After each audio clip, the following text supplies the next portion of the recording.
ఇవాళ వైఎస్ఆర్ జిల్లాకు సంబంధించి district development coordination and monitoring committee సమావేశం దిశా సమావేశం మరి కలెక్టర్ గారు అన్ని శాఖలకు సంబంధించిన అధికారులు మా మేయర్ గారు అదేవిధంగా ఎమ్మెల్యేస్ అదేవిధంగా mandal presidents and municipal chairpersons అందరం కూడా పాల్గొనడం జరిగింది.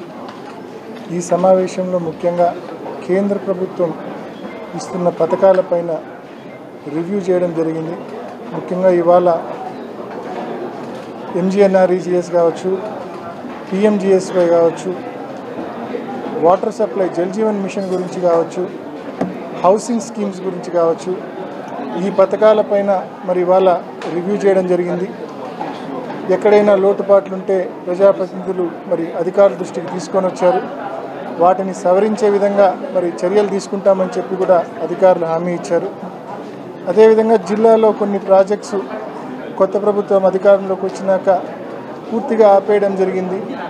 ఉదాహరణకు ఎన్నికల ముందే కడప కార్పొరేషన్లో దాదాపు 500 కోట్ల రూపాయలతో డ్రింకింగ్ వాటర్ సప్లైకి సంబంధించిన టెండర్స్ పిలవడం జరిగింది. టెండర్స్ పూర్తిగా కంక్లూడ్ చేశారు, అగ్రిమెంట్స్ కూడా అయినాయి. కానీ పనులు ఇంకా ప్రారంభం కాలేదు. ఈ ప్రభుత్వం వచ్చి 7-8 మాసాలుగా వస్తూ ఉంది. ఎందుకు ఇంకా అమృత్ స్కీమ్లో భాగంగా ఆ పనులు మంజూరైనాయి, ఎందుకు ఆ పనులు ఇంకా మొదలు అవ్వట్లేదని చెప్పి అధికారుల దృష్టికి కూడా తీసుకొని వెళ్ళాం.